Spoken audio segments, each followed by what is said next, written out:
तो आज की जो एक्टिविटी है is all about how to solve paper ना। पेपर टू जिसका टाइटल जो है वो चेंज हो चुका है लास्ट जो आपके सीनियर्स थे। और टाइमिंग भी 1 hour 45 minutes। इसको आप डाउनलोड कर लीजिएगा, वेबसाइट पे अवेलेबल है। टाइटल भी चेंज हो चुका है।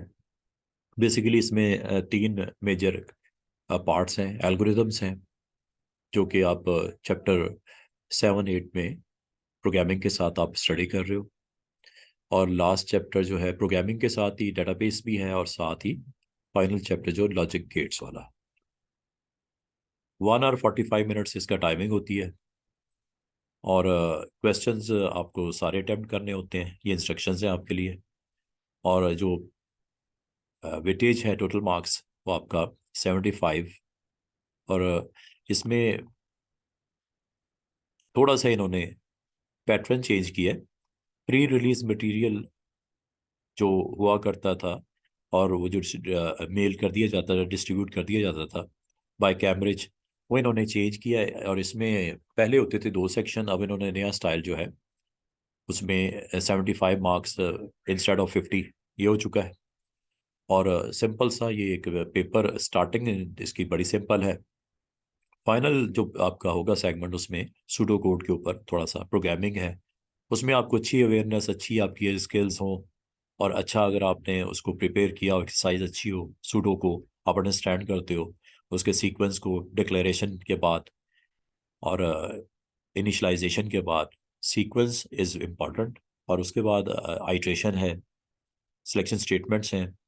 अगर इसकी अवेयरनेस आप रखते हो, और अगर आपको लूपिंग में ख़ास तौर पे वैलिडेट करने के लिए रिपीट अंटिल के साथ अगर आप अच्छा उसकी प्रैक्टिस है, तो आपको काफ़ी हद तक ये आपका अच्छा अटैम्प्ट हो सकता है। लूपिंग में फॉर का लूप और रिपीट अंटिल का, ये दो आपके लूपिंग के स्ट्रक्चर, आइट्रेशन जैसे बोलते हैं, ये दोनों ही इंपॉर्टेंट होते हैं। सिलेक्शन स्टेटमेंट में आपको दोनों स्ट्रक्चर आने चाहिए, इफ एल्स वाला, और सेकंड जहाँ पे मल्टीपल, अगर आपके पास चॉइसेस वाला हो तो फिर हम केस स्ट्रक्चर के साथ चलते हैं। तो सिलेक्शन में दो तरह के स्ट्रक्चर्स होते हैं, इफ एल्स वाला structure number 1, number 2 is case structure. दोनों आपको सिलेक्शन स्टेटमेंट में दोनों चीज़ें आनी चाहिए। जहाँ तक बात है आइट्रेशन की, लूपिंग की, उसमें फॉर का लूप जब नंबर ऑफ टाइम फिक्स हो, आपको पता हो कि ये मुझे जो स्टेप्स हैं बिटवीन फॉर और नेक्स्ट, वो आपको 10 टाइम करना है, 100 टाइम करना है, तो आपने फॉर के लिए जाना है। और जहाँ पे आपको आइट्रेशन, जो नंबर स्टेप्स की अवेयरनेस ना हो, अननोन हो, तो आपको मैंने रिपीट अंटिल।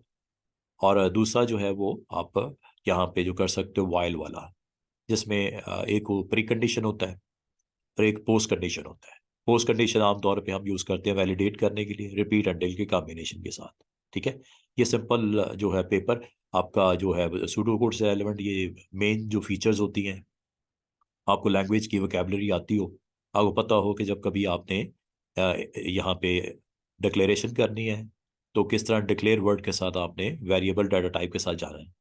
और अगर आपने उसके अंदर वैल्यूज़ असाइन करनी है, तो एरो के साथ कैसे आपने वैल्यूज़ उसके अंदर इनिशलाइज करनी है। फिर अगर आपको रन टाइम पे, एग्जीक्यूशन टाइम पे इनपुट्स चाहिए, तो इनपुट एक कमांड है जिसके थ्रू आप वेरिएबल में वैल्यू इनपुट लेते हो।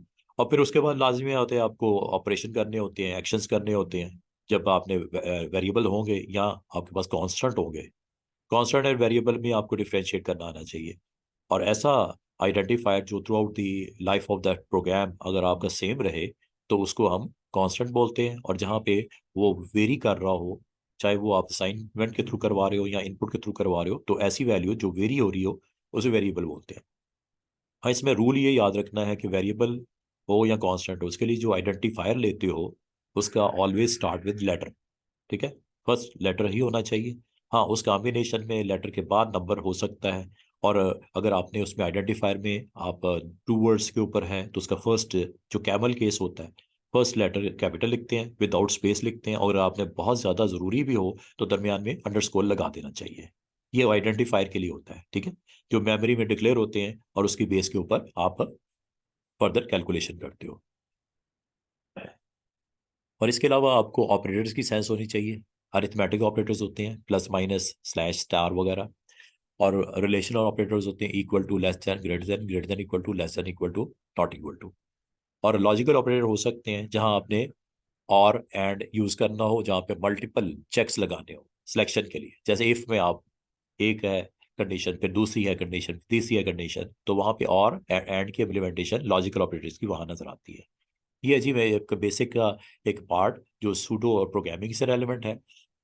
Language is Python. पाइथन में आपने कोडिंग अंडरस्टैंड मेरे साथ कुछ कर ली है, कुछ इंशाल्लाह आपको आने वाले दिनों में करवा दूंगा। और इसमें जो आपका सेकंड एक क्वेश्चन होता है, वो एक हो सकता है डेटाबेस का, वेरी इजी चैप्टर, जो 9th चैप्टर है और लास्ट चैप्टर, जिसमें आपको जो आपका सेकंड लास्ट चैप्टर है डेटाबेस, उसमें QBE is very important, query by example. उसमें आपके ग्रिड लाइंस बनी होंगी, और अगर आपकी उसमें अच्छी आपकी प्रैक्टिस है तो आप बहुत अच्छे तरीके से उसको एग्जीक्यूट कर सकते हैं और अपने मार्क्स को सिक्योर कर सकते हैं। और फाइनली आपका जो लास्ट सेगमेंट है वो लॉजिक सर्किट का होता है, लॉजिक गेट्स वगैरह। और उसमें आपको एंड और नॉट, बेसिक गेट्स का पता हो, उसके ट्रुथ टेबल्स का पता हो, उसके फाइनल आउटपुट्स का पता हो। और इंटरमीडिएट अगर कैलकुलेशन इन्वॉल्व होती हैं तो आपने उसको किस तरह लॉजिकल एक्सप्रेशन कैसे लिखते हैं बूलियन अलजेब्रा में, उसको किस तरह फॉर्मेट करते हैं। और फाइनली उसकी गेट्स के थ्रू आप सर्किट कैसे डिज़ाइन करते हो, और उसकी किस तरह इंटरमीडिएट वैल्यूज़ को वहाँ पे रखने के बाद ट्रुथ टेबल कंप्लीट किया जाता है। ठीक है जी, तो ये बेसिकली मैंने आपको इसका पूरा एक सीन बता दिया है पेपर 2 का। तो इसमें सबसे पहले आपको यहाँ पे ये क्वेश्चन है जिसमें आपको सिंपल एक रेंज चेक ही स्टार्ट में आपसे कहा गया, above 10 and below 20, tick 1 to show which value would be accepted. तो ये क्वेश्चन नंबर 1 है स्टूडेंट्स, ये मैंने सारा जो है आपको इसकी बेस बता दी है पेपर 2 की। ठीक है, जिन स्टूडेंट का मिस हुआ है वो इसका वीडियो वॉच कर लेना, इंशाल्लाह मैं अपलोड कर दूंगा। और अभी तक मैंने पूरे पेपर की स्टोरी सुना दी है कि इसमें आपके क्वेश्चंस और क्वेश्चंस का सूडो कोड प्रोग्रामिंग, और फिर लॉजिक सर्किट का पार्ट, और इसका टाइटल भी जिस तरह आपको ऊपर दिख रहा है, ये 75 मार्क्स का होता है, 1 और 45 मिनट्स इसके टोटल। जी जी ठीक है, आंसर आप मेरे साथ शेयर कीजिएगा, और इसको वैलिडेट भी कर लेते हैं मार्किंग स्कीम से थोड़ी देर में। तो जिस तरह अभी मोहम्मद हनीफ ने यहाँ पे मुझे टाइप करके बताया कि आप भी सारे स्टूडेंट्स मेरे साथ पार्टिसिपेट करो, ताकि आपकी भी थोड़ी सी ना इंटरेस्ट भी लगा रहे इस लेक्चर में। अदरवाइज अगर आप इसमें साथ साथ नहीं आप इसमें इंटरेस्ट लेंगे तो फिर फायदा कोई नहीं इस सेशन का। ठीक है, तो इसको इंटरेस्टिंग बना देते हैं। तो इसमें वन जो टिक आपने ऑन करना है, mister Haroon, mister Hanif and Ammar, कौन सा टिक करना है जी जनाब इसमें? मुझे ये कहा गया, बल्कि इसको मैं,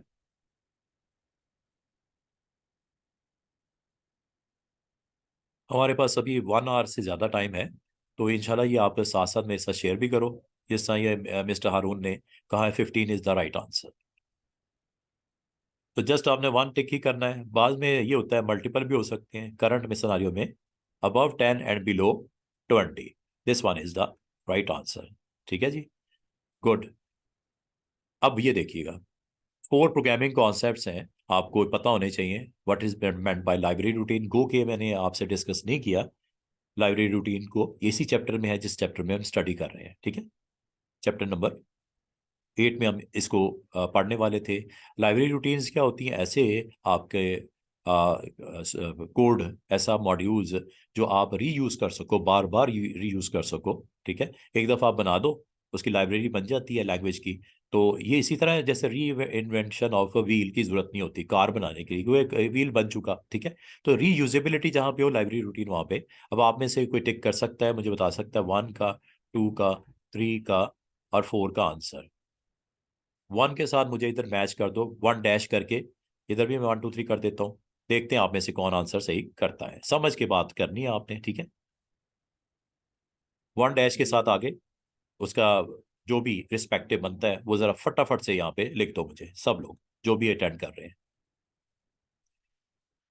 इसमें आपकी पार्टिसिपेशन होगी, आप इंजॉय भी करोगे इसको। ठीक है, 3 मार्क्स हैं इसके। तो आउट ऑफ 75 आप सिक्योर करना चाह रहे हो तो मिस्टर हारून, मोहम्मद हनीफ अमार अटेम्प्ट कीजिएगा, 1 डैश के साथ कीजिएगा, लेफ्ट को राइट के साथ मैच करना है। जल्दी से लिखते जाओ अपना अपना जो आप समझते हो। अगर 2 का पता है तो 2 का मैच लिख दो, 3 का पता है तो 3 के साथ लिख दो, 4 के साथ जो मैच है वो 4 के साथ लिख दो। जल्दी से लिख दो, फिर इसको देख लेते हैं। स्ट्रक्चर डायग्राम किसके साथ मैच कर रहा है, प्रोसीजर क्या होता है और फंक्शन क्या होता है। भाई इत्तेफाक की बात है, शायद स्ट्रक्चर डायग्राम का थोड़ा सा आइडिया हो। बाकी 1-2 स्टैंडर्ड सब routine that is available for immediate use, good. और स्ट्रक्चर डायग्राम अभी रफली आप बता दो, हो सकता है आपको ना पता हो।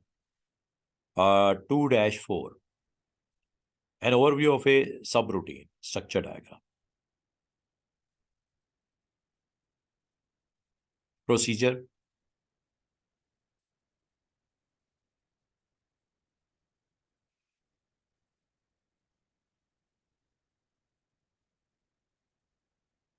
This one, and last 3-1, sorry 3-1 हो गया, और 4 का फिर क्या रह गया?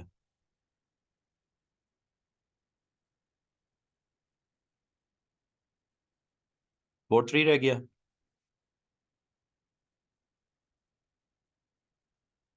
अच्छा जी, इसको वैलिडेट कर लेते हैं, अगर डाउट है जल्दी से कर लेते हैं ताकि हम इसको।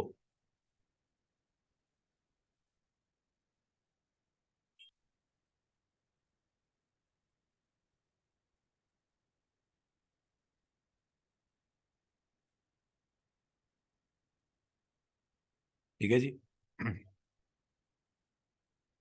तो मोस्टली स्टूडेंट्स ने इसको अंडरस्टैंड किया है। तो बाकी जहाँ तक इसकी फर्दर फंक्शन एंड प्रोसीजर में कैसे डिफ्रेंशिएट करते हैं, बस ये याद रखना, यह फंक्शन हमेशा आपको वैल्यू रिटर्न करता है, प्रोसीजर आपका जो है may not return A value. ठीक है, एक ऐसा मॉड्यूल होता है, एक ऐसा स्ट्रक्चर होता है, एक ऐसा सेगमेंट होता है जो may not return A value. ठीक है, तो ये इसके राइट आंसर्स आपके साथ। नेक्स्ट देखते हैं जी इसमें।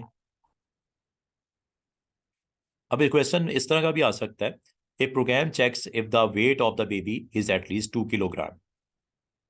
Give with reason two different values of test data that could be used for babies weight. Each reason must be different होनी चाहिए। ठीक है जी। तो इसमें क्या वैल्यू होगी और क्या उसके साथ उसकी रीज़न होगी, आपने दोनों चीज़ें बतानी होंगी।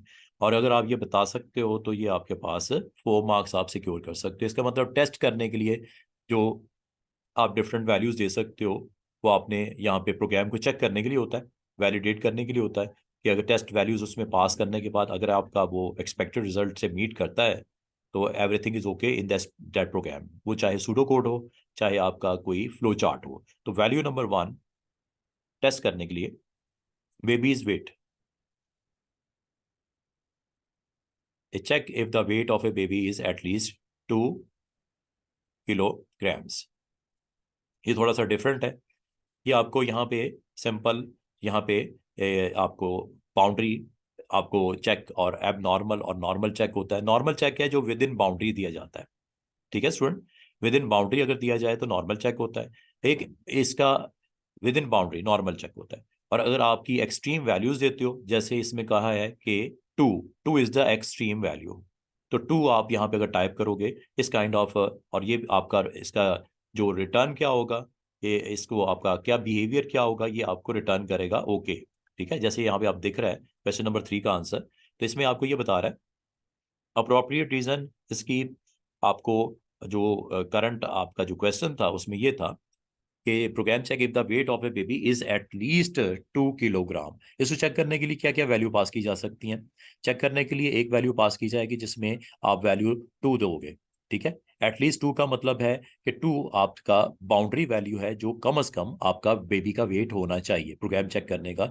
और यही आपको यहाँ पे इसने रीजन भी बताई है, रीजन भी आपने साथ में बतानी है। ठीक है, तो इसमें अप्रोप्रिएट जो इसमें आपको 1 mark for value and 1 mark for appropriate reason. अगर आप इसमें से एक चीज देते हो एक नहीं देते तो आपको 1 नंबर मिलेगा, दूसरा कट जाएगा। तो आप यहाँ पे वैल्यूज जो आप एक्सपेक्ट, आप 1 दो या 2 दो, तो इसमें boundary should be accepted as weight okay. और अगर वैल्यू 2 दोगे, 1 दोगे, इसमें वैल्यू 1 दोगे तो एक्सेप्टेड है। अगर आप 2 दोगे तो ये आपको यहाँ पे TWO के साथ TWO के साथ आपकी एबनॉर्मल बिहेवियर आपको कहलाएगा। आपने नंबर ही देना है, ठीक है, एटलीस्ट 2 में आपने नंबर ही देना है। TWO is not acceptable. तो ये आपको यहाँ पे एबनॉर्मल या एररनेस के हवाले से आपको ये रीजन यहाँ बतानी पड़ेगी, ठीक है। मतलब नंबर है, इंटीजर है तो इंटीजर ही देना पड़ेगा। अगर आप उसको लेटर्स में टाइप करना शुरू कर दोगे, नॉट एक्सेप्टेबल एबनॉर्मल बिहेवियर कहलाएगा, एररनेस आपकी यहाँ पे शो कर देगा।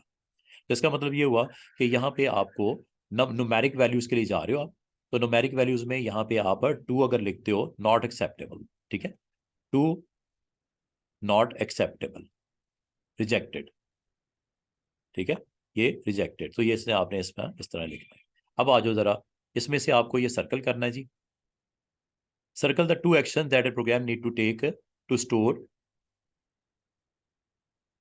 हाँ जी, वैल्यू 2 क्या होगी प्रीवियस क्वेश्चन में, एक सेकेंड, इसमें आपको जस्ट उसने ये कहा है वैल्यू आपकी 1 हो सकती है और 2 हो सकती है, ठीक है, और ये आपकी बाउंड्री शुड बी एक्सेप्टेड, चूंकि बाउंड्री वैल्यू है तो बाउंड्री शुड बी एक्सेप्टेड। और इसमें आपको रिजेक्ट किस केस में होगा, वेट आपका एक्सेप्टेबल कहाँ तक है, एटलीस्ट 1 तक। अगर आप इसमें 3 दोगे तो वो आपकी आउटसाइड रेंज हो जाएगा, ठीक है। एक्सेप्टेड वैल्यूज कौन सी हैं, जो विद इन रेंज आप दोगे वो एक्सेप्टेड कहलाएगी, और आप अगर उसको वायलेट करते हो तो वो रिजेक्टेड कहलाएगी। बस सिंपल वे में आपने ये बताना है। तो इसमें बाउंड्री चेक में जब आप टेस्ट डाटा देते हो, क्योंकि टेस्ट डाटा में आपको क्या रिक्वायर्ड था, अगर आप यहाँ पे देखो, टेस्ट डाटा में आपको ये रिक्वायर्ड था कि आपने प्रोग्राम चेक क्या करना है, weight of the baby at least 2 kilogram आप यहाँ पे दे सकते हो, एटलीस्ट 2 किलोग्राम दे सकते हो। तो आपको आगे कहा with reasons two different values आप पास करो, कोई भी टेस्ट डाटा के लिए वैल्यूज पास करो। तो आप यहाँ पे आगे उसकी आपने बतानी है कि वो आपकी नॉर्मल कौन सी है, जब वैल्यू आप दोगे 1 और 2, ये नॉर्मल है, ठीक है। अगर आप वैल्यू दोगे TWO तो ऐसी सूरत में वो रिजेक्ट कर देगा। 2 different values of test data आपने देना है। तो ये आपको यहाँ पे इसलिए रिजेक्ट किया है, सेकंड वैल्यू इसलिए रिजेक्ट हुई है स्टूडेंट्स, कि आपने जो दूसरी वैल्यू दी है वो न्यूमेरिक नहीं दी है, वो आपने TWO लिख दिया है, ठीक है। एटलीस्ट 1 का मतलब 1 एंड 2, अगर 1 और 2 आप देते हो एक्सेप्टेड है, वेट इज ओके। और अगर आप यहाँ पे फर्स्ट वैल्यू 2 दे देते हो और उसके साथ जो कॉम्बिनेशन है उसका TWO दे देते हो, ऐसी सूरत में ये वैल्यू आपकी एरर है, एबनॉर्मल है, शुड बी, और इसका बिहेवियर क्या होना चाहिए ऐसे प्रोग्राम का, ये आपकी रिजेक्ट हो जानी चाहिए वैल्यू, ठीक है। इसमें जस्ट आपने 2 kg अगर देना है, एटलीस्ट 2, 1, 2 एक्सेप्टेड। दूसरी दो कॉम्बिनेशन जो वैल्यूज का हो सकता है वो इसमें ये बताया गया, 1 हो सकती है, 2 हो सकती है। फिर एक और आपको बाउंड्री चेक का ये बताया, बाउंड्री चेक क्या होती है, बाउंड्री आपकी एक्सट्रीम वैल्यू होती है, ठीक है। तो एटलीस्ट 2 में 2 इज एक्सेप्टेड, लेकिन अगर आप TWO दोगे तो ये आपका जो कॉम्बिनेशन है ये रॉन्ग है, ये सिर्फ इसमें बताया है बाउंड्री के हवाले से। बाउंड्री आप 2 is okay but TWO is not okay, तो शुड बी रिजेक्टेड। तो आपने दो दो वैल्यूज का पेयर देना होता है असल में, ठीक है। तो 1 2 is the boundary should be accepted as weight, okay है, ठीक है। और ये बाउंड्री वैल्यूज है ना, एटलीस्ट 0 तो हो नहीं सकती, ठीक है, या 1 होगा या 2 होगा, इंटीजर वैल्यूज में या 1 होगा या 2 होगा, तो दोनों केसेस में ये एक्सेप्टेड है वेट बेबी का। लेकिन अगर मैं, अच्छा इसको बोलते हैं with in boundary. With in boundary क्या है, अब देखो एटलीस्ट यहाँ पे अगर आप क्वेश्चन को देखो, आपको ये कहा गया एटलीस्ट 2 का मतलब बेबी का वेट 1 हो सकता है या 2 हो सकता है, ठीक है, ये आपका बाउंड्री है, एटलीस्ट है ना, एटलीस्ट 2। अगर एटलीस्ट यहाँ पे 4 होता, एटलीस्ट 4 होता तो यहाँ पे आपने 4 डाल देना था। बाउंड्री क्या है इसकी, इसको बोलते हैं बाउंड्री। जब आप डाटा सेट देते हो तो उसमें बाउंड्री वैल्यूज को भी टेस्ट डाटा में जरूर आप डाल के देखते हो कि बाउंड्री वैल्यू एक्सेप्ट कर रहा है कि नहीं कर रहा। तो चूंकि बाउंड्री वैल्यू है 1 और 4 या 2, तो ये एक्सेप्टेड है, यहाँ पे आपने रीजन लिखना है एक्सेप्टेड। और अगर आपने बाउंड्री वैल्यू के बाद एक और होती है जिसमें आपने वैल्यूज की एबनॉर्मेलिटी को शो करना है, तो एबनॉर्मेलिटी के लिए आपने वहां पे वैल्यू का कॉम्बिनेशन दे दिया 2, ये इसलिए रिजेक्ट हो जाएगा कि आपका लेटर्स में एक्सेप्टेड नहीं है वैल्यू, एबनॉर्मल है बिहेवियर। अच्छा जी, अब आ जाओ जरा अगला पार्ट पे। Two action that program need to take to store data in a file, हाँ जी, आप इसको अटैम्प्ट कर सकते हैं, जस्ट वो आप लेबल बता दो, स्टोर करने के लिए।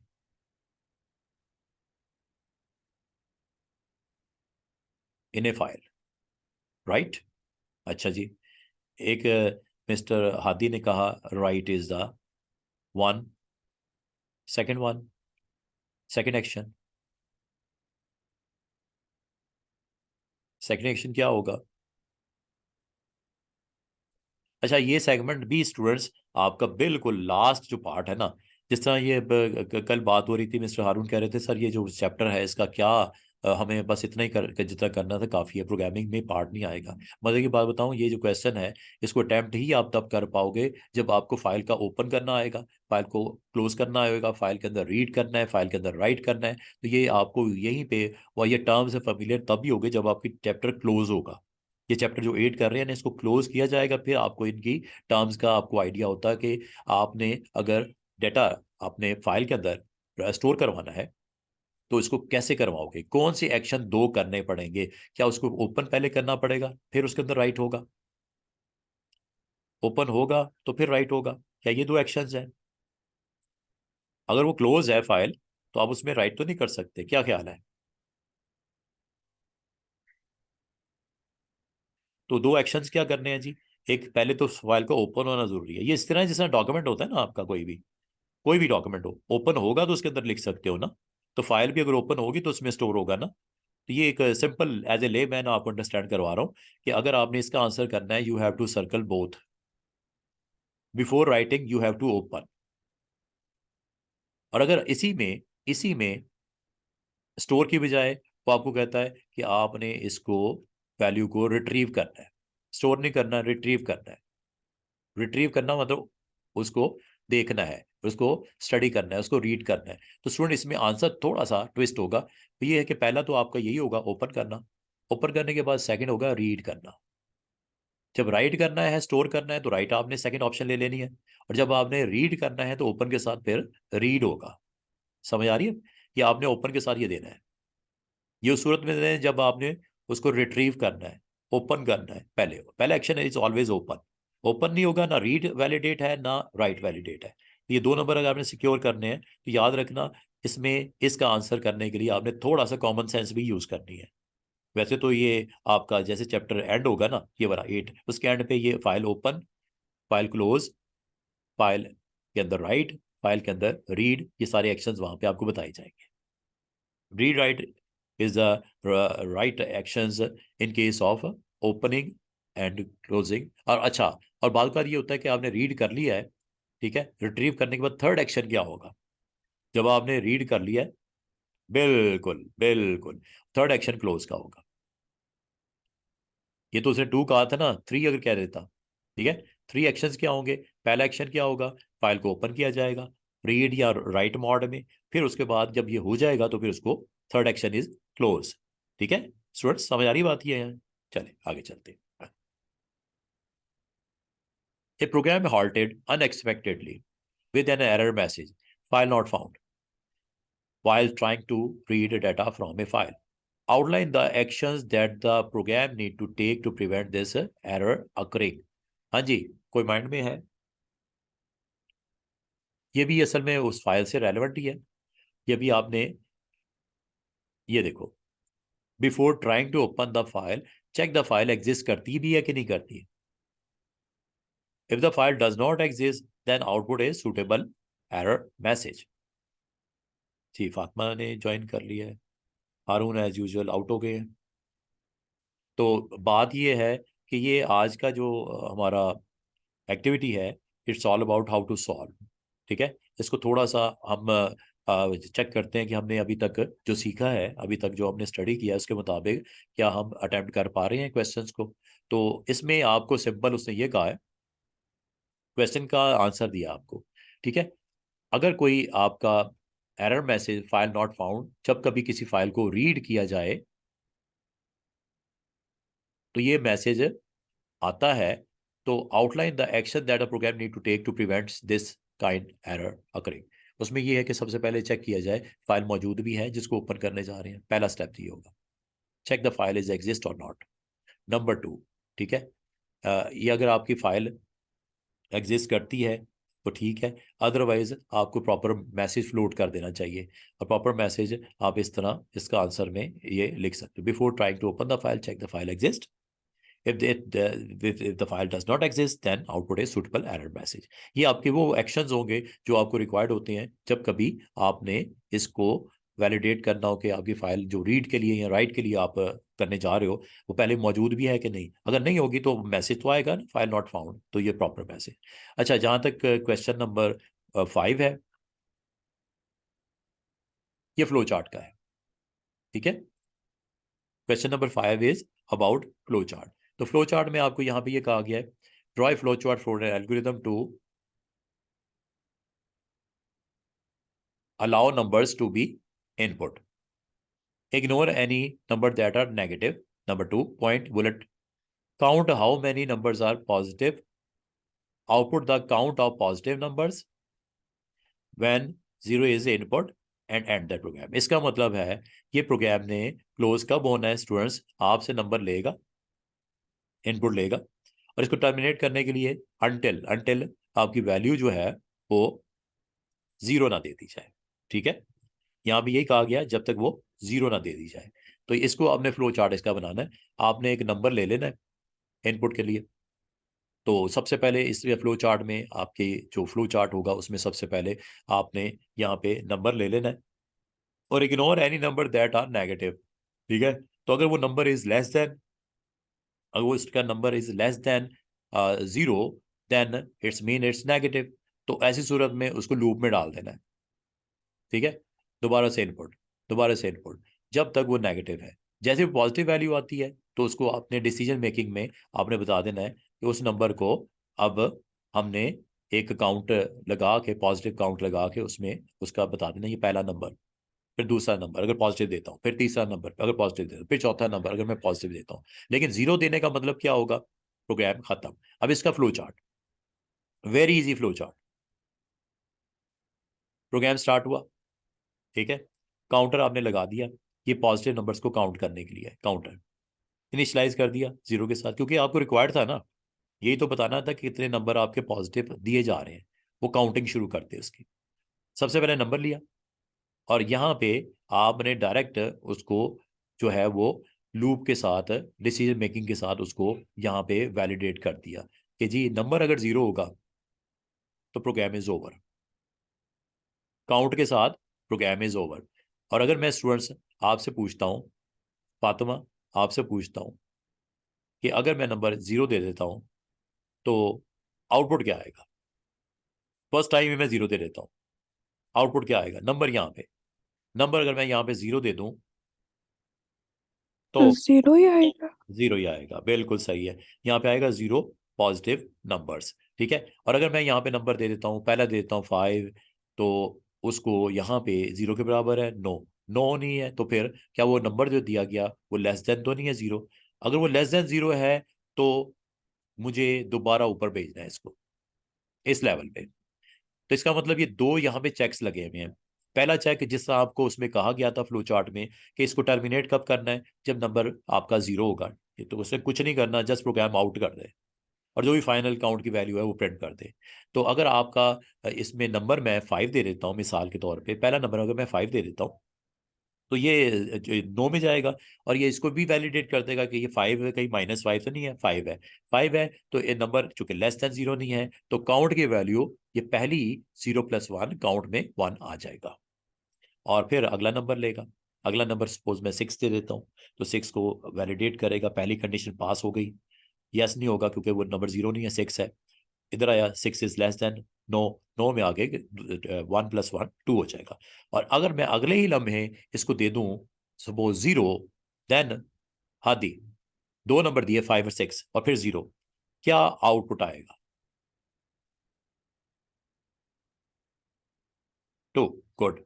तो 2 आपका और प्रॉपर आएगा, बिल्कुल सही है, 2 पॉजिटिव नंबर्स, आउटपुट पूरा लिखना, 2, 2 तो काउंट की जगह आ जाएगा ना, ये वैल्यू जो फाइनल हुई होगी। और पॉजिटिव नंबर आपका मैसेज है जो कॉन्कैटिनेट किया गया है कॉमा के साथ, याद रखिएगा कॉमा इसमें कॉन्कैटिनेट के लिए होता है। अब अगर आप यहाँ पे अगर यहाँ पे स्टूडेंट्स, अगर इसका फ्लो चार्ट आपने अंडरस्टैंड कर लिया है तो सबसे पहले आपको क्या करना है जी, आपको यहाँ पे आपने प्रोग्राम स्टार्ट किया, ठीक है, इसके प्रॉपर लेबलिंग कर लेना।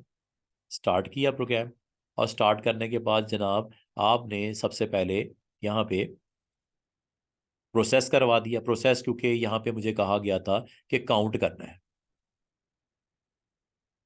तो प्रोसेस यहाँ पे काउंट, और उसमें आपने वैल्यू क्या रख दी जनाब, 0।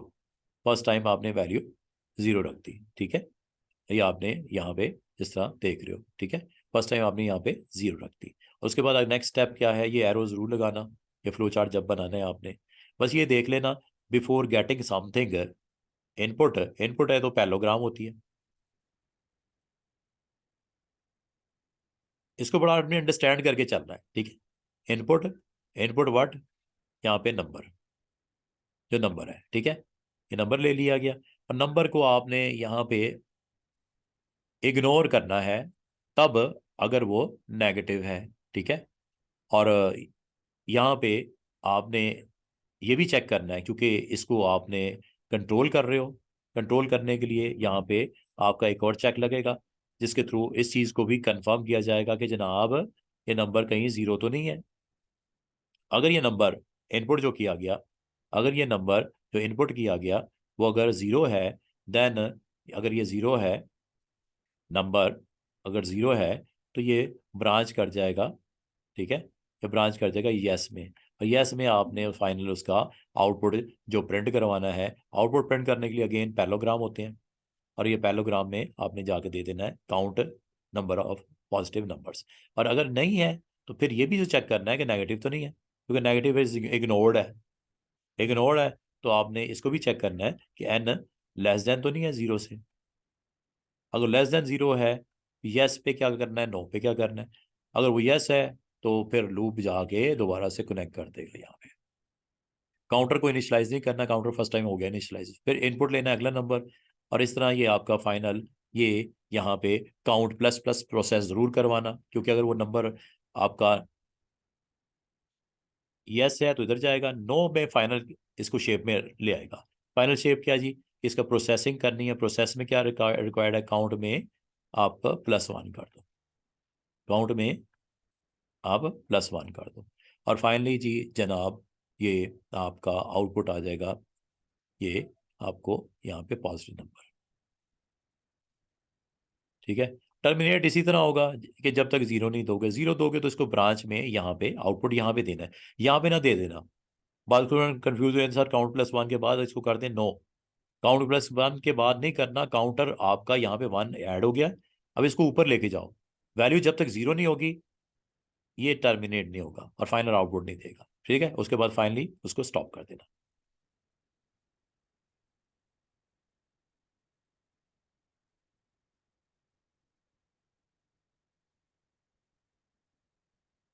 अच्छा, अब इसमें स्टूडेंट्स, इसमें एक छोटा सा जो उसने आपसे क्वेश्चन किया है वो ये किया है कि वो आपसे ये पूछना चाह रहा है कि अगर नेगेटिव नंबर्स को काउंट करना है तो क्या करें। पॉजिटिव के लिए तो हो गया, नेगेटिव के लिए क्या करें, 2 नंबर हैं इसके, तो काउंट जैसे लिया ना आपने पॉजिटिव के लिए, तो नेगेटिव के लिए आप एक और वेरिएबल ले लो, ठीक है, नेगेटिव काउंट का एक वेरिएबल ले लो। अगर वो लेस देन है तो आपने उसको भी काउंट करना है। पहले क्या हो रहा था, इग्नोर हो रहा था, लेकिन अब आपने उसको भी काउंट करना है।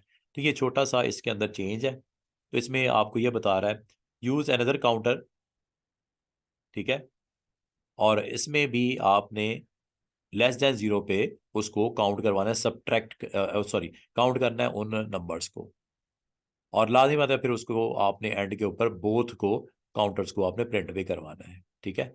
इसका मतलब है कि ये सूडो कोड में आपको, सॉरी इस फ्लो चार्ट में जो चेंजेस करनी है, एक तो आपको काउंटर इसमें एक और लेना पड़ेगा, नेगेटिव काउंटर यहाँ पे, जिस तरह ये है ना काउंटर, एक यहाँ पे आप वेरिएबल ले लोगे नेगेटिव काउंटर, ठीक है, ऐसा ही है ना, एक काउंटर ये p काउंट ले लो, एक n काउंट ले लो, ठीक है, तो इसका मतलब आपको एक अनदर वेरिएबल चाहिए होगा काउंटिंग के लिए, और increment this counter when the number is less then 0, तो लेस देन 0 पे आपको यहाँ पे एक काम करना है, यहाँ पे आपको एक प्रोसेस करना है, क्या, an count is equal to, ये इसी तरह जैसे ये यहाँ पे आ रहा है ना, तो यहाँ पे आपने एक काम करना है, इस जगह पे यस के ऊपर क्या करो कि negative count and negative count plus one.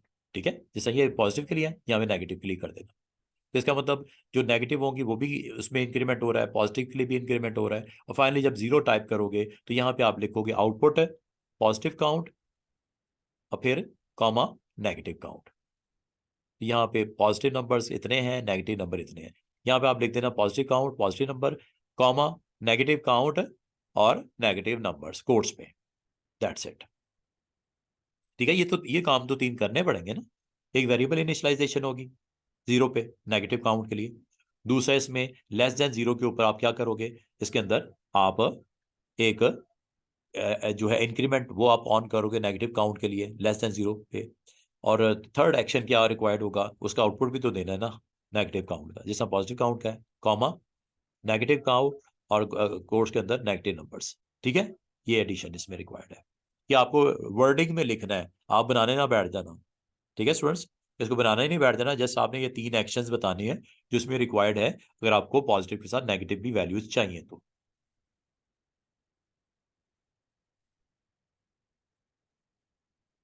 अब ये थोड़ा सा टफ हो रहा है पेपर, अगर आप गौर करो थोड़ा टफ हुए जा रहा है paper. This section of program code ask for 80 numbers, और वो नंबर जो देने हैं 100 और 1000 के दरमियान में इंक्लूसिव एंटर हो सकते हैं, 100 भी एंटर हो सकता है, 1000 भी एंटर हो सकता है। 80 नंबर रिक्वायर्ड है आपको, आपसे वो इनपुट ले आस्क करे 80 नंबर्स। ठीक है जी। अब इसके लिए आसान सा तरीका ये हो सकता है कि आप यहाँ पे अरेज को, अरे का कॉन्सेप्ट है वो ये कहता है कि अगर आपको सेम एक्शन बार बार रिक्वायर्ड हो, मुझे यहाँ पे 80 नंबर्स बार बार एंटर करवाने हैं, तो एक अरे ले लूंगा जिसका साइज जो है वो हम 80 कर देंगे, 80 नंबर। ठीक है, जिस तरह ये लिया ना 80 नंबर रिक्वायर्ड है ना, तो एक वेरिएबल ले लिया और अरे ले ली, इसका नाम रख दिया नाम, नाम, और इसका साइज कितना है 80। अच्छा, इसमें वैल्यूज अब आपने असाइन करवानी है, नम वन में पहली वैल्यू, नम टू में दूसरी वैल्यू, नम थ्री में तीसरी वैल्यू, नम फोर में चौथी, नम 80 में 80 में वैल्यू। और दूसरा इसके अंदर एक और चीज इंश्योर करनी है कि value must be fall between 100 and 1000। ठीक है, तो इसका मतलब जब कभी आपको एक ही एक्शन बार बार चाहिए होता है तो आप, और नंबर ऑफ टाइम भी फिक्स है, तो लूपिंग का स्ट्रक्चर जो आपका पॉसिबल है वो फॉर का लगेगा। जब कभी आपको नंबर ऑफ टाइम का पता हो तो हमेशा सूटेबल लूप आपका होता है फॉर का। ठीक है जी। तो ये आपने, और जहां पे मैंने आपको ये भी बोला था, एक तो फॉर का लूप लगेगा बाहर आउटसाइड, एक इनसाइड लूप लगेगा रिपीट अंटिल का, जो वैलिडेट करेगा value must fall between 100 and 1000। जब कभी स्टूडेंट्स इस तरह के एक्शन हो जहां आपको कहा जाए नंबर ऑफ टाइम आपने एक नंबर ऑफ स्टेप्स को आपने बार बार चलाना है, ठीक है, नंबर ऑफ स्टेप्स को आपको बार बार चलाना है, तो आपने यहाँ पे जो है, इसने रिपीट कहानी, यहाँ रिपीट नहीं यूज किया, ये इसने मिस्टेक की है यहाँ पे। अच्छा, कंटेन एरर्स, ठीक है ठीक है ठीक है स्टूडेंट्स, इसमें मजे की बात है कि कोड आप लोग, समझा रहा हूं मैं, कोड आपको अंडरस्टैंड करवा रहा हूँ, आपने एरर्स बतानी है, मुझे वादे एरर नजर आ रही है यहाँ पे, इसका कॉम्बिनेशन मिसिंग है, कंडीशन तो आपने दे दी, इसका राइट कॉम्बिनेशन ऊपर मिसिंग है, एक तो ये सामने नजर आ रही है चीज, फॉलो कर रहे हो आप, रिपीट यहाँ पे मिसिंग है, रिपीट अंटिल के साथ कॉम्बिनेशन बनता है, और फॉर का किसके साथ बनता है स्टूडेंट्स बताइएगा जरा जल्दी से, फॉर का कॉम्बिनेशन किसके साथ बनता है सूडो कोड में, वर्ड लिखो यहाँ पे फटाफट जिसको पता है, नेक्स्ट के साथ, जबरदस्त। तो इसका मतलब एरर्स तो सामने नजर आ रही हैं, दो तो मैंने आपको बता दी हैं।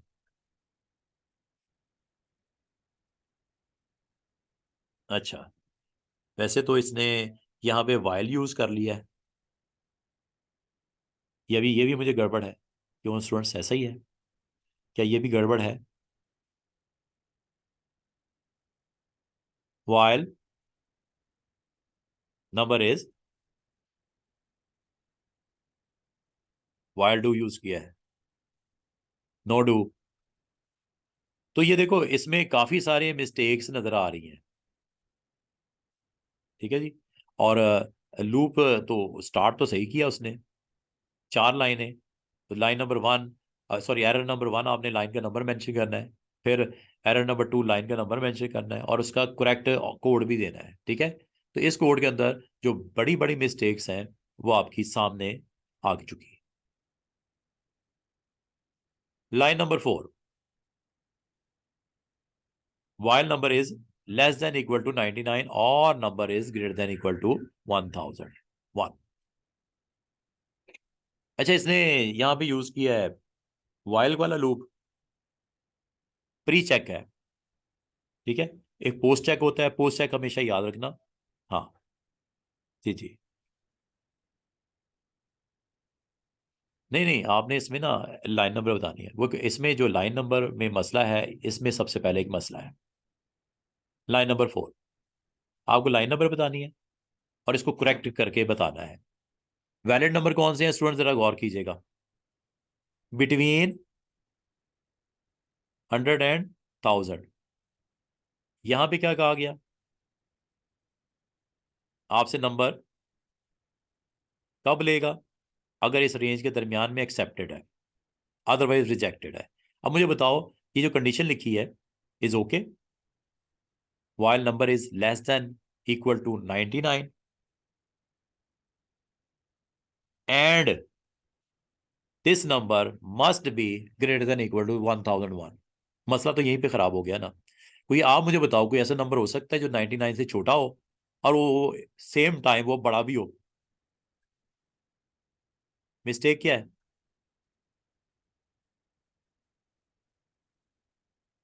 इसको आपने लाइन को पढ़ना है पहले अच्छी तरीके से, आपको एरर सामने आती जाएंगी। ये रिपीट अंटिल नहीं यूज कर रहा। ठीक है, हाँ बिल्कुल सही है। ये रिपीट अंटिल नहीं यूज कर रहा है, ये वाइल का लूप यूज कर रहा है। ठीक है। पहली बात तो ये क्लियर कर दो कि रिपीट अंटिल इसमें यूज नहीं हो रहा है, इसमें वाइल के साथ वो कंट्रोल कर रहा है नंबर्स को। जब तक value less than equal to 99 हो और value greater than equal to 1001 हो। क्या ग्रेटर देन इक्वल टू होगा यहां पे? ग्रेटर देन इक्वल टू होगा या यहां पे भी कोई चेंज है? दो वो केसेस हैं जब आपको दोबारा नंबर एंटर करना होगा। एक नंबर 100 को इंक्लूड करना है, 100 को इंक्लूड करना है। इंक्लूसिव है ना, ये ऊपर देखो ना, इंक्लूसिव है, तो इसका मतलब करेक्शन है। करेक्शन क्या है? ए लेस देन इक्वल टू, और यहाँ पे ग्रेटर देन इक्वल टू। ठीक है। तो करेक्शन जस्ट इसमें एक ही थी कि outline output the value is incorrect होगा सर। लाइन, अच्छा लाइन नंबर 5 पे, लाइन नंबर 5 पे, हाँ बिल्कुल सही है कि वर्ड ही गलत लिखा हुआ है। ठीक है, क्योंकि आपने मैसेज देना है विद प्रॉपर वैल्यू। नहीं नहीं नहीं, ये क्या बात किया, ये सही नहीं है स्टेटमेंट। लाइन नंबर 5 पे आउटपुट क्यों होगा?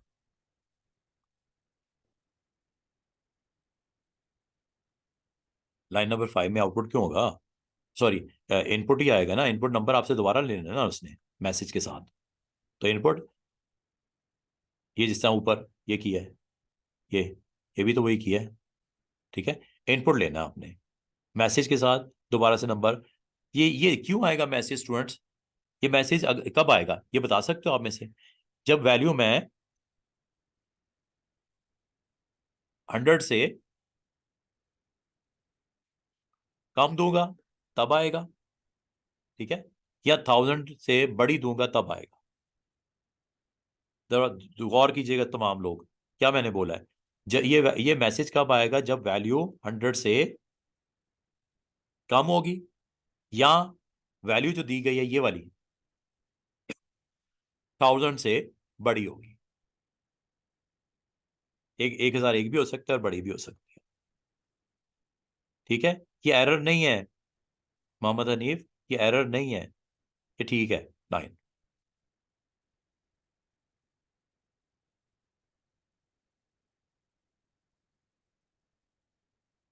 अच्छा,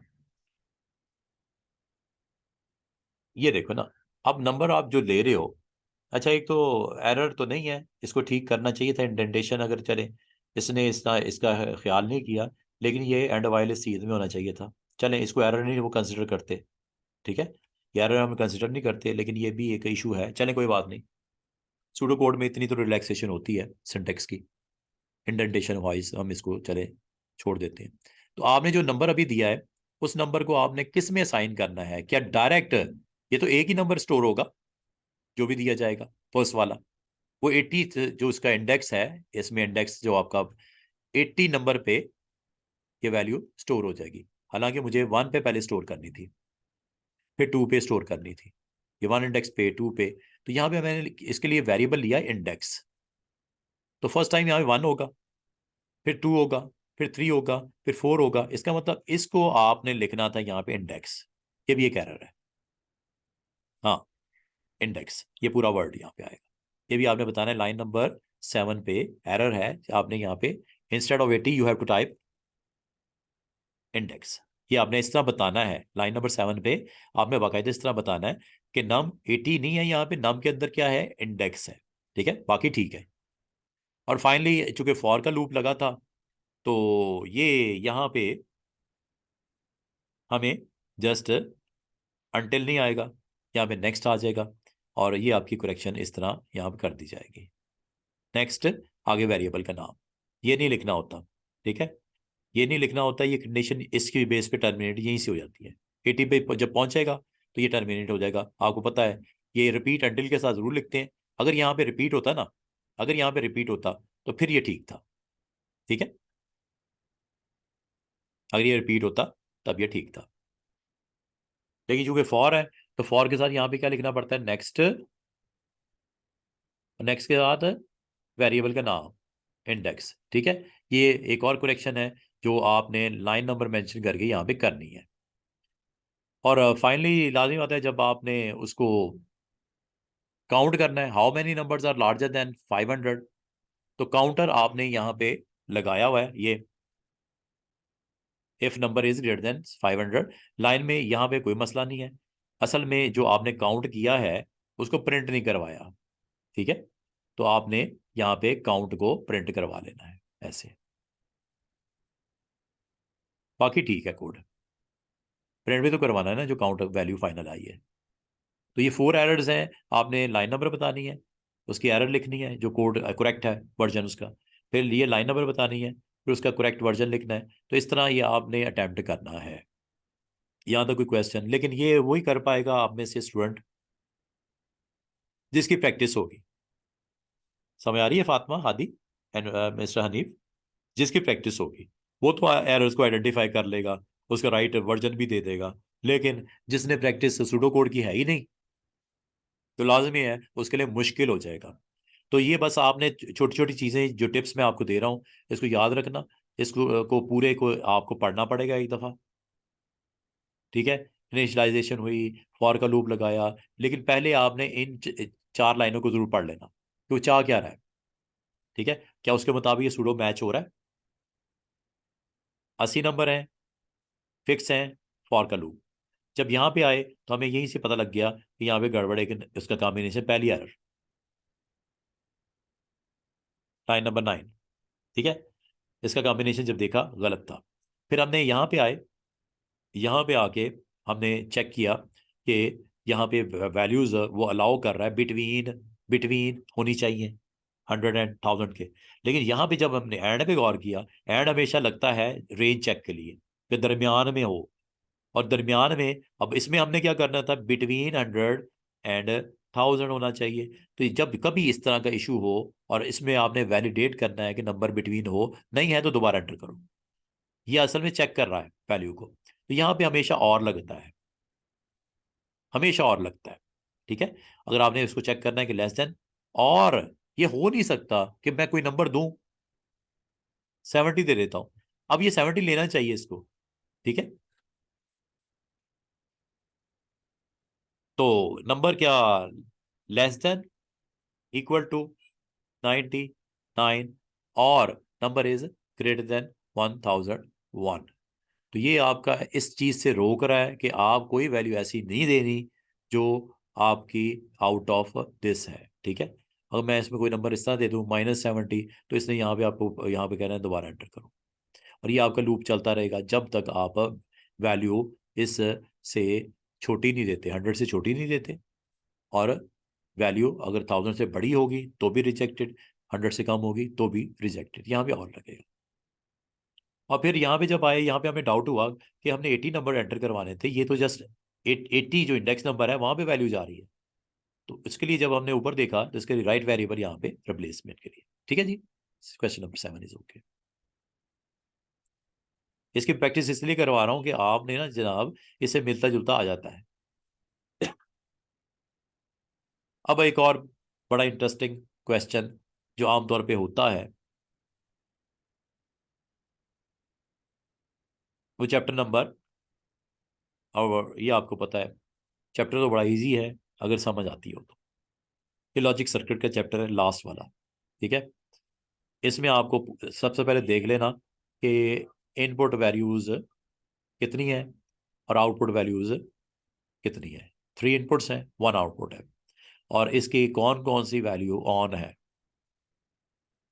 कॉम्बिनेशन जो भी है इससे आपने गरज नहीं रखनी, आपने देखना है कौन कौन सी वैल्यूज एक्स की ऑन है, और इसका जो यहाँ पे कॉम्बिनेशन क्या बनता है, स्टेट्स क्या बनती है, A B not C not, और दूसरा केस क्या होगा, और मैंने वर्ड बोला है लाउड एंड क्लियर, और दूसरा केस क्या होगा, A dot B dot C. ये 2 केसेस हैं, और इसका आपने क्या बनाना है, draw a logic circuit to represent the given truth table. Each logic circuit should have a maximum of 2 inputs, ठीक है जी। 2 इनपुट्स आपने, डू नॉट सिंप्लीफाई, वो कह रहा है जी आपने इसको सिंप्लीफाई नहीं करना। तो हमने यहां से नोट किया कि ये 2 कॉम्बिनेशन बन रहे हैं। एक ये बन रहा है, X is equal to, Boolean लिखने लगा हूं, लॉजिकल भी लिख सकते हो, बुलियन लिखने लगा हूं, A B not C not, और ए बी सी, ऐसा ही है। ये आपने पहले देख लेना है, ठीक है। अब आपने दो दो इनपुट्स का कॉम्बिनेशन बनाना है, ये इसने कह दिया, 3 को इकट्ठे नहीं लगाना, और ये मैंने आपको कहा भी था, सिखाया भी था, ठीक है। तो यहाँ पे अब आप इसका अगर डायग्राम बनाना चाहो तो कॉम्बिनेशन आपने देख लेना है, A B not C not, और दूसरा है ए बी सी, ठीक है। अब किसी एक को पहले पकड़ लो, बी नॉट सी नॉट, इसका मतलब है यहां से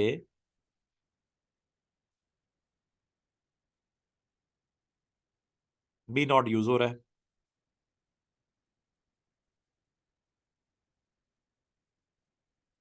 सी नॉट भी कहीं यूज हो रहा है आगे, ठीक है जी। और एक ही नॉर्मल स्टेट ही है, इसको इस तरह बना लिया करो जब कभी इस तरह का सीन हो ना, ए डॉट, मतलब ए डॉट का मतलब and, A dot B not, A dot,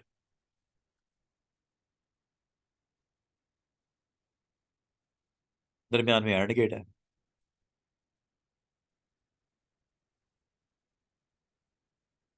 और आगे फर्दर इसका आउटपुट जो है वो सी नॉट के साथ है, एक और एंड गेट।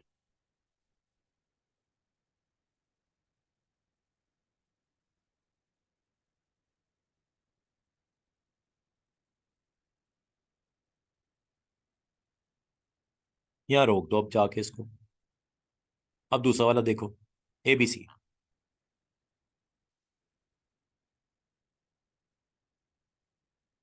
ए का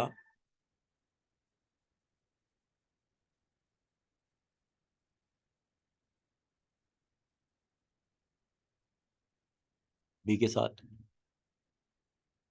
ए का ये बी के साथ एंड है, और इसका फर्दर एंड है सी के साथ।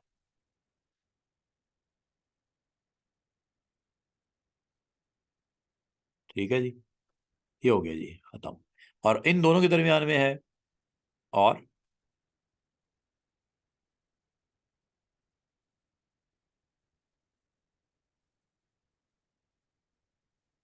ये और लगा देना है जी गेट।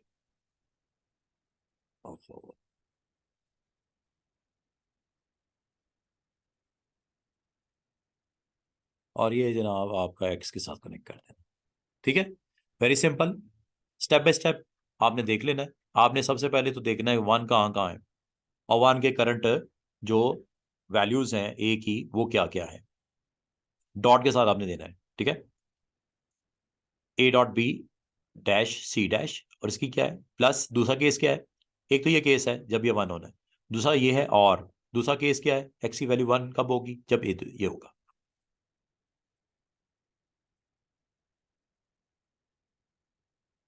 ठीक है जी, यहाँ तक उम्मीद है समझ आ रही होगी आपको। और ये डायग्राम आपकी यहाँ पे कुछ इस तरह बन के सामने आ गई है। ठीक है, और अगर इसका आप वो देखो लॉजिकल एक्सप्रेशन इसकी अगर आपने लिखनी हो, तो ये आपका ये ऊपर वाले पार्ट को अगर आप देखो, A and A and B and B, इसके फर्दर एंड विद सी, ये नीचे वाले पार्ट की बात कर रहा हूँ, ये लिखा ना ए, इसका एंड बी, और उसका फर्दर एंड विद सी। जबकि जो बाकी पार्ट जो है नॉट वाले वाला, उसमें अगर आप देखो तो ये आपको यहाँ पे ए, ये ए की वैल्यू है। ठीक है, और इसका नैंड किसके साथ हो रहा है, बी के साथ, यानी कि नॉट एंड, नॉट हो रहा है। ठीक है, ए ए डॉट नॉट बी, और उसको फर्दर ऐड कर रहे हैं किसके साथ, नॉट सी के साथ, ये वाला। तो ये गेट आपका क्या है जी, इसको अगर आप यहाँ पे स्टडी करो तो ये असल में ए एंड नॉट बी। ठीक है, और अगर इस गेट पे आ जाओ तो ये क्या है, नॉट आगे फर्दर एंड नॉट सी, ये ऊपर वाले पार्ट की बात कर रहा हूँ। ठीक है, इसको फुल फ्लैज अगर आप ब्रेक करके देखो तो ऐसे लिखोगे, और फुल फ्लैज लिखोगे तो आप ऐसे लिखोगे, और इनके दरमियान में फिर और है, ये और दरमियान में आ गया। एक ब्रैकेट में अंदर आपने लिखना है जो आपके नॉट वाले पार्ट्स हैं, और एक दूसरी ब्रैकेट में जो एंड वाले आपके तीन गेट्स थे। ठीक है, ए एंड बी एंड सी, और इनके दरमियान में आपने और लगा देना है, ये लॉजिकल एक्सप्रेशन कहलाती है। और जो मैंने आपको लिखी थी वो बूलियन थी, इसकी लॉजिकल ये बनती है। ठीक है, सेम सेम। क्वेश्चन नंबर 8,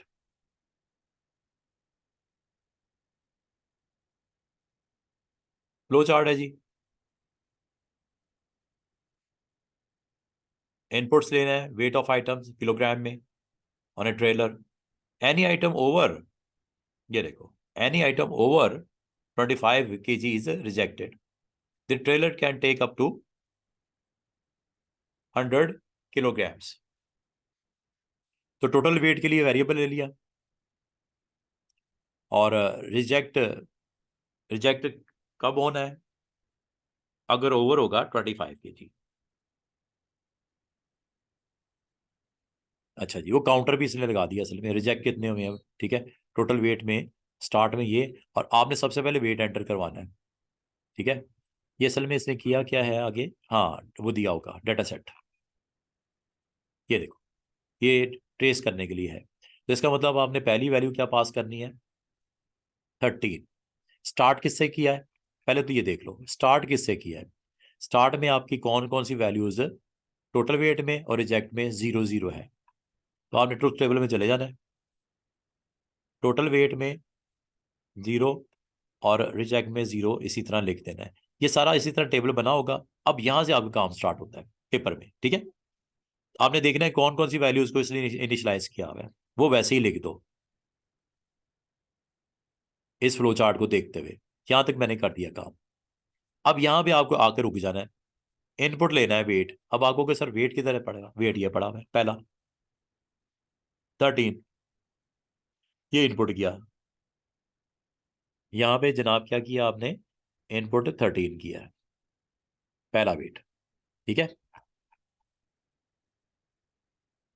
उसके बाद आपने यहाँ पे चेक लगाया हुआ है कि वेट क्या बड़ा है 25 से।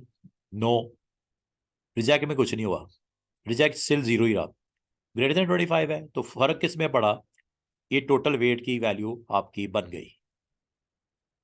क्या दी है वैल्यू, 13 प्लस टोटल जीरो, तो इसका मतलब टोटल वेट में क्या आ गया, 13।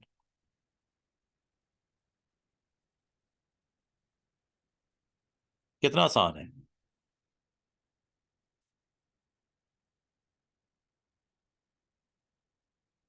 ये जल्दी से एक दफा मैं एक सिर्फ करके दिखा देता हूँ, बाकी इंशाल्लाह आपको ये आइडिया हो ही गया है। ये सबसे आसान, मेरा ख्याल में ये बहुत ही आसान इसने दे दिया है।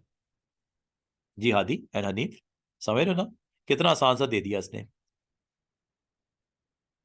इसमें तो कोई मसला नहीं है ना आपको, मेरा ख्याल में।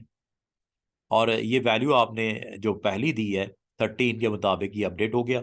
और आगे भी आपने चेक करना है इसको, क्या टोटल वेट इज बड़ा तो नहीं हो गया 100 से। नो, अभी तक 13 है। नो, अगली वैल्यू, अगली वैल्यू क्या थी, 17।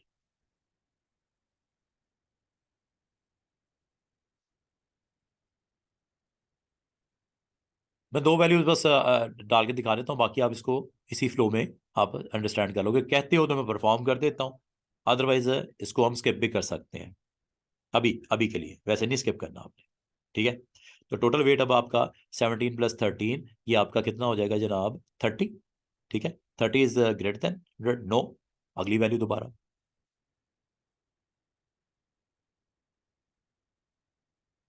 30, 13 है, कितना, 17 है, एक सेकेंड।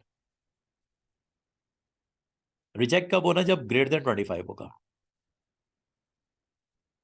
ये आएगा, ये रिजेक्ट में आएगा। ठीक है, ये आपका एक्सेप्ट में आ जाएगा, ये भी एक्सेप्ट में आ जाएगा, यहाँ पे जाके रिजेक्ट में +1 होना है। सही है, तो ये आपने वैल्यू पहली क्या दी थी, 13 दी थी, फिर दूसरी वैल्यू क्या दी, 17 दी, और फिर आपने अगली वैल्यू जब दोगे ना 26, तो 26 इज ग्रेटर देन, तो रिजेक्ट में फर्स्ट टाइम वैल्यू 0 + 1 होके ये 1 इसमें स्टोर हो जाएगी। तो अगर आप ट्रुथ टेबल में दिखाऊं तो उम्मीद है कि आपको ये समझ आनी शुरू हो जाएगी। और ये कब तक, यस, अगर बड़ा होता है, is total weight is greater than 100 हो गया। नो, हाँ total weight, sorry, total weight जब बड़ा होगा 100 से तो यस होना है। ठीक है, अदरवाइज टोटल वेट की वैल्यू अपडेट नहीं होगी, टोटल वेट की वैल्यू अपडेट नहीं होगी। अगर टोटल वेट बड़ा होगा 100 से, अभी कितना हुआ है, 13 + 17। ठीक है, प्लस,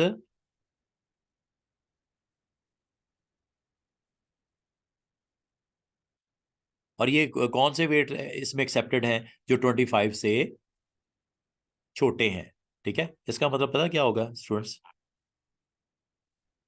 ये वैल्यू आ जाएगी प्लस प्लस, ये वैल्यू प्लस हो जाएगी, ये वैल्यू प्लस हो जाएगी, ये वैल्यू प्लस हो जाएगी, और ये वैल्यू प्लस हो जाएगी, ये वैल्यू प्लस हो जाएगी। और ये प्लस होने के बाद टोटल वेट में आपको रिजल्ट से तो अपडेट होके टोटल वेट आ जाएगा। ये देखो, ये वेट की वैल्यू आती गई। और रिजेक्ट कब कब हो रहा है, देखो, पहला रिजेक्शन कब होगा, जो 26 पे। ठीक है, पहला रिजेक्शन 26 वाली, दूसरा रिजेक्शन देख रहे हो 35 वाला, काउंटर लगा हुआ है रिजेक्ट वाला, और टोटल आपका जीरो हुआ। 13 + 17 30, 30 + 25 55, 55 + 5 60, 60 + 10 70, 70 + 15 85। जो रिजेक्ट होंगी वो ऐड नहीं होगी, समझ रहे हो बात, जो रिजेक्ट हो रही है वो रिजेक्ट में काउंटर में जा रही है, वो इस तरफ आ ही नहीं रही टोटल वेट की तरफ। ठीक है, और जब वो 105 हो जाएगा, तो तो होगा ये कि आपकी टोटल वेट के साथ वो वैल्यू जो दी हुई है 85 आखिरी वाली, वो प्रिंट हो जाएगी, आउटपुट में आ जाएगा ना फिर यहाँ पे, जैसे वैल्यू एक्सीड हुई फ्लो चार्ट के मुताबिक, जैसे वैल्यू एक्सीड होगी, यहाँ पे लास्ट वैल्यू क्या आई है 105, जैसे ये 105 हो जाएगा ना, ये वाला सब टोटल हो रहे हैं 105, जैसे ये हो जाएगा तो ये आपको यहाँ पे टोटल वेट जब 105 हो जाएगा, ठीक है, तो ये आपको यहाँ पे वैल्यू जो है टोटल वेट में से माइनस वेट हो जाएगा। वेट कितना बना, वेट की वैल्यू भी यहाँ पे कैलकुलेट हो रही है ना, ये वाली,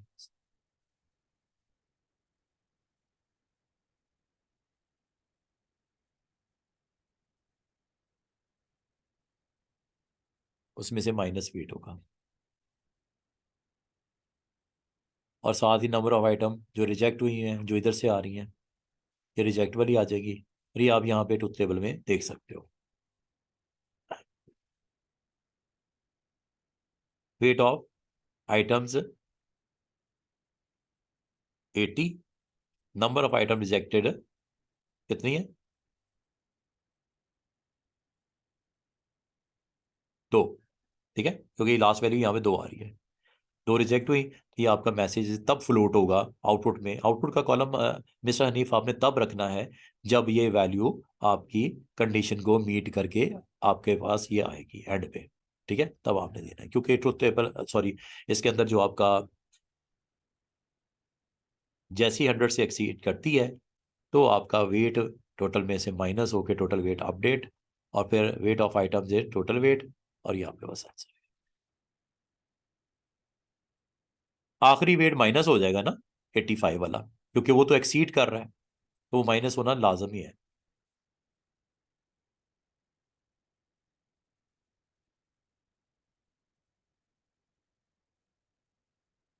वेरिफिकेशन, जी, क्वेश्चन है।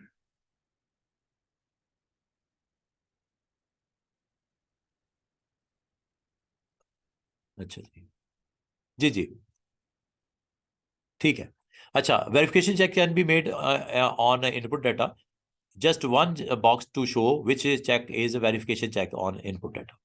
कौन सा है ये इसमें से, सामने नजर आ रहा है, ABCD। Check sum is validate check, echo check is parity check, ये आपका इसके साथ कोई ताल्लुक ही नहीं दूर दूर तक, ठीक है। एक ही रह गया आपका बी, डबल एंट्री। और आप बता सकते हो दूसरा काइंड ऑफ वेरिफिकेशन क्या होती है, एक जो डबल एंट्री चेक होता है, दूसरा क्या होता है, दूसरे चेक का क्या नाम है वेरिफिकेशन में, ये मैंने आगे भी बताया था आप लोगों को। जिस तरह वैलिडेशन चेक में रेंज चेक है, टाइप चेक है, फॉर्मेट चेक है, और चेक सम या चेक डिजिट है, तो डबल एंट्री में एक विजुअल चेक होता है, दूसरा डबल एंट्री चेक होता है, ठीक है।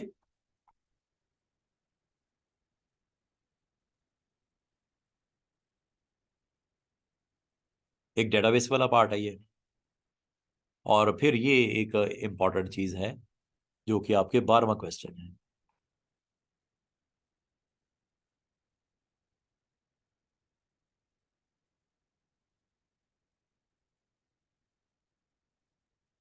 इसको ना हम बिल्कुल सही है, विजुअल चेक, इसको अगले सेशन में हम करेंगे, रिमेनिंग पार्ट को, ठीक है।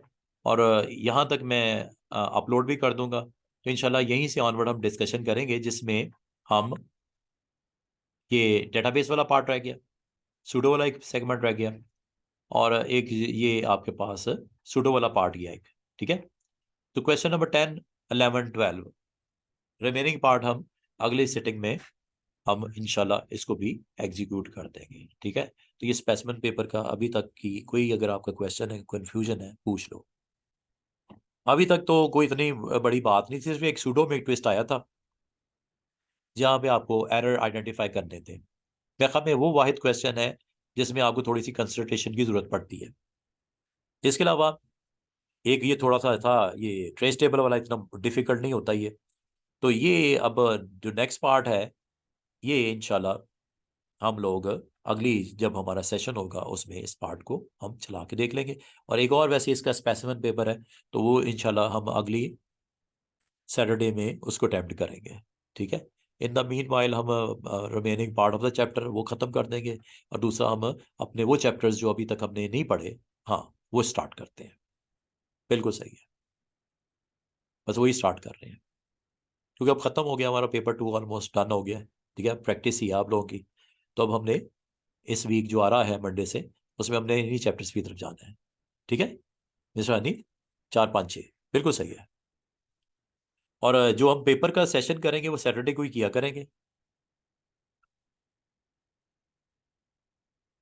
ठीक है सैटरडे। और हम अभी मैं मंडे को ना, जो रिमेनिंग पार्ट जितना रह गया ना, वो कोशिश करूंगा वाइंड अप कर दूंगा आपका चैप्टर नंबर 8 का। और फौरन से पहले हम चैप्टर 4, 5, 6 की तरफ आ जाएंगे। सही है। नहीं जी, डन हो गया। नहीं जी, बहुत शुक्रिया। खुदा हाफिज।